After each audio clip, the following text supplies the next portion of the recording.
Max, you're a genius. I Max. totally agree with everything you've said. Everything, Max. I'll take that specific piece of recording and then whenever I say something. I like it. You can make it like a ringtone on your phone. Hello everyone, welcome to Thoughts. My name is Max Forster. And I'm Hamish Stewart. Today on the show we have Dr. David Baker. He gained his PhD at Johns Hopkins University, and after teaching for several years at the University of Hawaii, he is now a distinguished professor in the Department of English and Comparative Literature at the University of North Carolina, Chapel Hill. His work focuses on early modern literature and history, with an emphasis on Ireland as well as the digital humanities. Thank you so much for coming on the show today. I'm so glad to be here. Hi to both of you. I know Max from a class we had together, and I'm really looking forward to this. Hi, guys. Hi, yeah, thank you so much for coming on. Today, we're going to talk about a movement that was highly influential in both disciplines represented at our table or our Zoom conference, philosophy and literary studies, postmodernism, as well as its contemporaneous movement, post-structuralism. Right, and what I find remarkable about postmodernism is that on the one hand, it really was influential, as you say, Hamish, but on the other hand, it is often reduced to platitudes and simply misunderstood. I was in class with Professor Baker, actually, and David, you asked us what postmodernism was.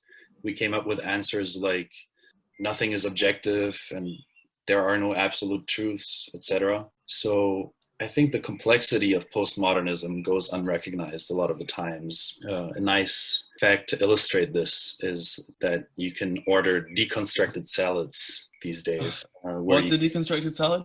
Well, you get tomatoes, you get the lettuce, but you have to construct your salad yourself. So you get the ingredients, but separately. I should probably also say at this juncture that I am going to be the equivalent of the people who were at the very start of this class, saying that postmodernism is just relativity or something like that. That's gonna be where I'm coming from. Right. Yeah, that sounds good. So David, perhaps you can help us untangle the complex of postmodernism today. Yeah, postmodernism as a term was first floated by Jean-Francois Lyotard in a book called The Postmodern Condition in a 1979 book. It's a wonderful little slim little volume. I urge everyone to check it out. He famously described postmodernism as motivated by incredulity toward meta-narratives. In other words, big stories, and then a sense that the big stories had had their time and now needed to be interrogated. So that is a sort of a useful starting point. But I mean, I think the reality is, Max, that there isn't one movement that we can succinctly define as postmodernism. We've talked about this. I think it's more likely that there are postmodernisms, plural. So, there was the postmodernist movement, which extended from the 80s, 90s, maybe even into the end of the century, was various, and it just played out in all sorts of cultural arenas. But for our purposes, for our purposes today, I think it's helpful to think of the word itself, postmodernism. In order to understand postmodernism, you sort of have to get a sense of what modernism was, because postmodernist thinkers very self-consciously oriented themselves towards what they thought of as a whole preceding era. And at least according to them, what distinguished modernism was really that it was an Enlightenment project, that it had a sense of objective reality, that the objective reality was knowable, that there were stable selves, and especially that there were universal truths that transcended all various cultures. This is what Lyotard meant by meta-narrative, right? Modernism was a vast collection of meta-narratives. Postmodernism pretty much denied all of those premises, but it didn't think of itself as independent from modernism. It thought of itself as deeply influenced by modernism, engaged in the ongoing kind of project of trying to unthink or undo modernism. So it placed itself after modernism. So I think that's kind of just concentrating on the word and then adding an S to the end of it is a pretty helpful way of sort of getting a sense of what modern or postmodernism was. It was really it was a mood almost, as well as a set of teachings. That's probably a good sort of umbrella way to think of things. Well, thank you for that first introductory note, David. So we've heard that there are certain postmodernisms for different disciplines, and that there are also different relations postmodernism can have to modernism. Perhaps we can go back a little bit to that starting quote. David, can you tell us once more, what are meta-narratives? Can you give us an example? Meta-narratives are these big coherent stories that the moderns told themselves. Typically, they had a model of history built into them. They had a teleology. Things were going in a certain direction. I guess they were implicitly progressive, you know, and they could, here again, you have a variety. What they meant by that could be a variety of things. In a French context, I think most French intellectuals thought of Marx and Freud as the thinkers they were pushing off against. So, you know, you think of Marxism, think of Freudianism. Those are just big, wonderful explanatory machines. The postmodern attitude toward them was to, you know, to find in the universalizing narrative a whole set of sub-narratives that could be told, some of which would played out against modernism. You often hear that the sort of meta-narrative of the Enlightenment was one of reason, or the optimism that reason can explain everything, so it has universal value. What were these meta-narratives used for, David? So, as you know, Kwame Appiah wrote an essay called Is the Post in Postmodernism, the Post in Post-Colonial? And in that, he makes a number of really salient points, but one of them, which is that the way postmodernists understood modernism was inevitably a Western project. You don't have to take too many leaps to get from the fact that the Enlightenment, then its successor period, modernism, was a Western project, to remember that the West, somewhat in the same period, was engaged in imposing itself on most of the rest of the globe. Colonizers and such took with them Western ideals. And Appiah argues that really what they were doing was creating kind of a unified global capitalist space. And that was what, for the most part, you know, in the last analysis, modernism was. One of the things that postmodernism typically stresses is that the principles of the Enlightenment and then of modernism could be used for instrumental purposes, and were. And so that, you know, for instance, universalizing principles were really the principles of Western man, properly so called. And they were used to obliterate all sorts of counter traditions, counter realities, counter knowledges. And that emphasis is still very much with us. So the meta-narrative of reason serves in part as a legitimizing myth for colonialism. Exactly, it can. And it also does a lot of other things, of course. It drives the formation of most of the academic disciplines we have today. It generates what really counts as knowledge, and so on and so forth. It's not a simple picture. You can use an instrument for various purposes, and sometimes claims towards reason were used to dispossess others. And I assume that postmodernists weren't denying that there was a lot of truth in some of the elements of the meta-narratives in the modern period, but rather were just saying that the idea you can get a meta-narrative that explains everything is unrealistic. Right. And that's a really good point to make. This goes back to Max's earlier comments, which is what postmodernism and post-structuralism, which we'll eventually talk about, has come to seem is a kind of, I call it folk postmodernism, kind of a sense of relativism and the sense that all perspectives are equal. That is not at all what the postmodernists and or post-structuralists tended to claim. Exactly as you said, they were in this kind of tense, dependent relation on modernism. They weren't trying to deny the authority of all meta-narratives. They were trying to inhabit the meta-narratives and show where the narratives broke down, what they excluded, what they've been used for, as Max suggested. So the history that they told themselves was not one of rupture, where they simply, you know, they were wrong and we're right. It's rather, we see something built into the project that its original thinkers either didn't or couldn't see. I think Appia puts it nicely when he says, quote, "In each of these domains, there is an antecedent practice that laid claim to a certain exclusivity of insight, and in each of them, postmodernism is a name for the rejection of that claim to exclusivity, a rejection that is almost always more playful, though not necessarily less serious." And I think what this quote points out nicely is the fact that postmodernism is not strictly a rejection, it's a rejection of a claim to exclusivity. Yeah, and that claim is made on behalf of an actual set of people who then say that modernism is ours and then not other people's. Yeah, I think you've hit on the important word in that quote. Then he goes on to point out that postmodernism is both playful and serious. This playful thing, what are they getting at there?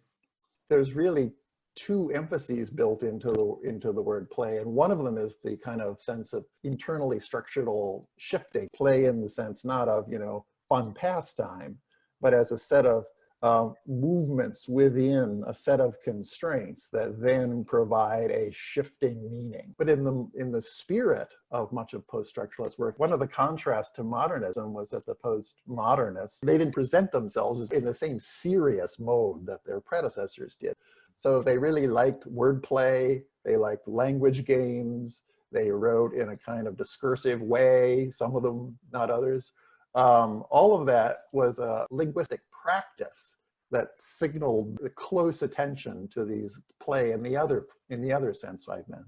And perhaps they presented themselves in that more playful and less serious mode, not unserious, but less serious mode, because that serious mode is automatically an exclusive mode, so to speak. Exactly right. When you think about it, the mode of high seriousness that was sometimes characteristic of modern thinkers is implicitly a claim to authority, right? It's continuous with the unspoken claim, which is you don't have authority, I do. So by adopting a more playful mode, the postmodernists were trying to both distance themselves from their predecessors and undercut the kind of authority that they had assumed for themselves. So that put postmodernists in a very kind of interesting relationship. It was like, how do you playfully claim authority? Or when you're playful, are you necessarily trying to totally undercut the authority of the modernists? Or are you just showing it up for the kind of game that it actually is? Of course, you earn the right to show that by playing the game yourself. So postmodernists were steeped in the thinking of their predecessors, but they used some of the same claims, or they reacted against those claims for what they hoped were different purposes. Let me ask you this. So once the postmodernists have made their argument that there can be no meta-narrative that is exclusive, and they've inhabited the meta-narrative, where do they go next? So when you think about it, if they were to say modernist claims were advanced as truth, but in fact they're false, they would be playing the modernist game. So they don't want to do that. In fact, this is where play comes in. Instead of boxing themselves into a relationship of intellectual antagonism, they both take on board much of what modernists say and show that actually there's a lot that the modernist claims don't encompass, or as Max would remind us, that the modernist claims have been advanced as as instruments in a power struggle. So, but your question's great, because how do you slide out of the mode where you're trying to tell a counter truth, or how do you resist replacing one meta-narrative with another meta-narrative? So typically what the post-structuralists did, so I'm talking about post-structuralists specifically now, was they built themselves a set of linguistic tools by which they could investigate the claims of their modernist predecessors, but show that the claims themselves were unstable, that there were presuppositions which were being denied, or that identities were being presumed, and these identities were in fact relational, or something like that. What they did was, it was really, this is, you can see this as we'll talk about what Derrida does with Levi-Strauss at the Baltimore conference. They found ways to make canon of modernist thought say, or perhaps confess, to the very kinds of anxieties that it had been designed to close down. I feel like what we haven't talked about in Appia, and I feel like we have to talk about, is that he isn't purely affirmative of postmodernism, right? He's also critical of postmodernism. Postmodernism purports to be a rejection of modernism, but for Appia, in some sense, at least, repeats the modern mistake. I think that is in fact what he's implying. Remember, the title of the essay is references post-colonialism. Mm-hmm. So I think what he's trying to say is that at the time he was writing, in 1991, that the postmodernists had perhaps unwittingly reproduced some of the universalizing and thus exclusive gestures of modernism itself. Yeah, I see. Now, before we finish, in part 1 we've talked about postmodernism, and in part 2 we're going to talk about post-structuralism and Derrida. But let's explain what the difference exactly is between postmodernism and post-structuralism. Right, they're often run together, and it's true that they were more or less contemporaneous. What we've been saying about postmodernism is true in broad strokes, but it's really useful to focus on post-structuralists because they made a more specific set of claims, and there you can look at the ways in which their debates played out around, actually, we've already said it's hard to reduce the postmodernism debate to a set of engagements over truth, but actually the post-structuralists did have a very distinct take on, as Derrida said, truth, presence, man, God, and so forth. The reason I think it's maybe more productive to think about the post-structuralists is because they have a more specific intellectual lineage. They are descended, really, I think, from the linguist Ferdinand de Saussure. And they sort of weaponize his insights and use them against their intellectual predecessors, who I guess were modernists. But now the focus of the zone of combat is more defined. Now it comes down to how is post-structuralism different from structuralism proper, instead of how is postmodernism different from modernism proper. And I guess one of the most famous venues for that was the conference that took place at Johns Hopkins University from the 18th to the 21st of October, 1966. And there, it was a kind of a grab bag of thinkers, but what came out of that conference would change the trajectory of much of intellectual work, and certainly in the United States and also in Europe. That's where a young Derrida first emerged. That's where he got all kinds of pushback from both older humanists and structuralists proper. Everyone at the time recognized that something had changed. And in fact, what had changed in one way was a kind of playfulness that was, go back to Hamish's point, that was exhilarating and for some and intimidating for others. So what happened there was really that two intellectual traditions really were suddenly juxtaposed with one another. On the one hand, you had Anglo-American humanist scholarship, which was based on common sense realism and so on. On the other hand, you had a continental and mostly French tradition of reading techniques and of philosophical investigation. And when you put the two together, the combination was explosive. So what you really have is kind of a sort of enforced cross-pollination of traditions of Anglo and continental hermeneutics that have a lot in common and can be assimilated to one another, but nonetheless are so far from being identical that the encounter is sure to generate all kinds of conflict, resentment, angst, and so it proved. Wonderful, wonderful. Okay, so everybody join us next time in the next episode where we talk about post-structuralism, and in particular, young Derrida, and then old Derrida, and then all the Derridas. And deconstruction. And deconstruction salads. And deconstruction deconstruction. Yeah, we'll and talk deconstruction about, salads. Yeah. In the meantime, thank you, Max and David, for joining me. Thank you. It was really great talking to you guys. Remember to follow us if you're listening on Spotify, and remember to subscribe if you're on Apple Podcasts.